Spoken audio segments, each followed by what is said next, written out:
Mesdames et Messieurs les magistrats, au tribunal de paix de Kinshasa-Matete, les nouvelles autorités judiciaires, notamment la présidente de la juridiction Joséphine Claude Mukonkole Tshibambe et le procureur de la République, chef du parquet Jean-Pi Mulumba Kabongo, ont pris officiellement leurs fonctions. Cela au terme d'une cérémonie solennelle de renouvellement de serment de 2 promus en présence des autorités hiérarchiques de la magistrature, des avocats, des autorités politico-administratives et d'autres invités. L'occasion pour le représentant du bâtonnier de Kinshasa-Matete d'appeler les nouvelles autorités du tribunal de paix de Kinshasa-Matete à la complémentarité entre magistrats et avocats. Quand un avocat amène un prévenu, on invite son client et volontairement il vient avec son client, le papa, entre guillemets, le magistrat, doit aussi se montrer coopératif, n'est pas faire d'entrée alors que l'infraction n'est pas aussi grave, parce que l'arrestation c'est une exception. Mais nous regrettons que l'arrestation devient maintenant le principal et ce n'est plus une exception. Quand bien même que toutes les conditions sont réunies pour que la personne rentre chez lui, mais on voit directement le magistrat prendre la peau répressive et renvoie l'avocat sans son client. Ça frustre et ça crée une séparation entre le magistrat et l'avocat, d'où ce peur de l'avocat de présenter devant le magistrat son client, qui, devant le magistrat, ne peut pas être représenté, mais doit venir en personne. Ça crée des crises. Et au niveau, ainsi de suite, même au niveau du tribunal, nous pensons que les 2 élus vont braver ce que le président et le peuple congolais attendent d'eux, et nous, les auxiliaires de justice, nous ne doutons pas de leurs compétences.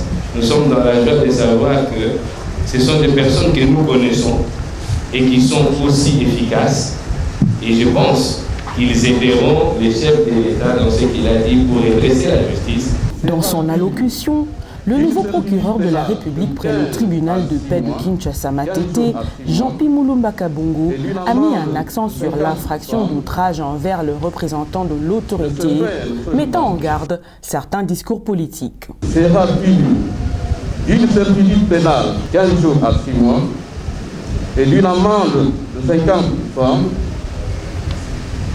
de ce faire seulement celui qui fait par parole, geste ou menace aura outragé un membre d'une chambre législative ou un membre d'une assemblée provinciale dans l'exercice de son mandat, soit un membre du gouvernement central ou encore un membre du gouvernement provincial,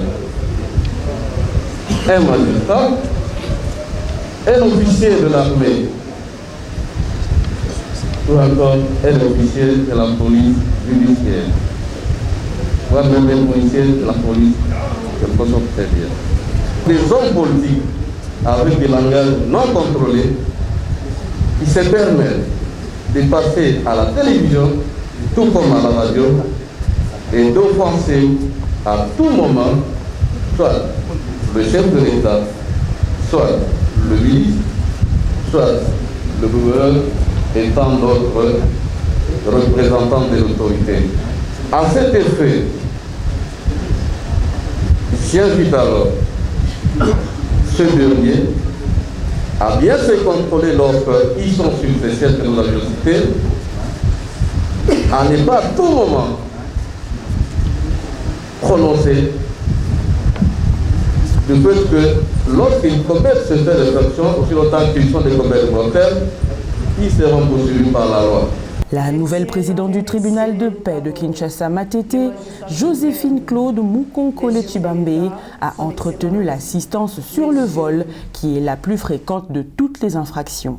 Je tiens à remercier d'abord les magistrats suprêmes, le président de la République démocratique du Congo, M. Félix Tshisekedi Tshilombo, pour m'avoir à ce jour permis d'être là où je suis défini comme l'enlèvement d'un objet d'autrui de façon frauduleuse, c'est-à-dire contre son gré ou à l'insu du propriétaire, et c'est dans le but de se procurer ou de les procurer à autrui.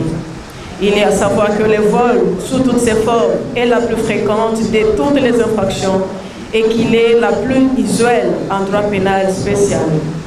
Ici, à relever que les enquêtes en matière de vol ne sont pas toujours aisées et les voleurs ont toujours une fâcheuse tendance à nier les faits mis à leur charge, et c'est malgré les preuves ou la concordance des témoins. Ce règnement est quelquefois dû au fait de la banalisation de la part du voleur, soit de la nature de son acte, qui est la soustraction frauduleuse par exemple, qu'il peut vouloir justifier en disant « j'avais seulement pris et non volé ». Soit la nature de l'objet volé, exemple, quelqu'un qui nous vole une agrafeuse. La justice élève une nation, dit la parole de Dieu dans Proverbe. Et pour garantir cette justice, la rigueur du travail m'impose également de tenir compte du vol par nécessité. À l'exemple d'une mère ne pouvant plus supporter les cris des femmes de ses enfants et pour les empêcher d'en mourir, volerait du pain d'autrui pour nourrir ses enfants.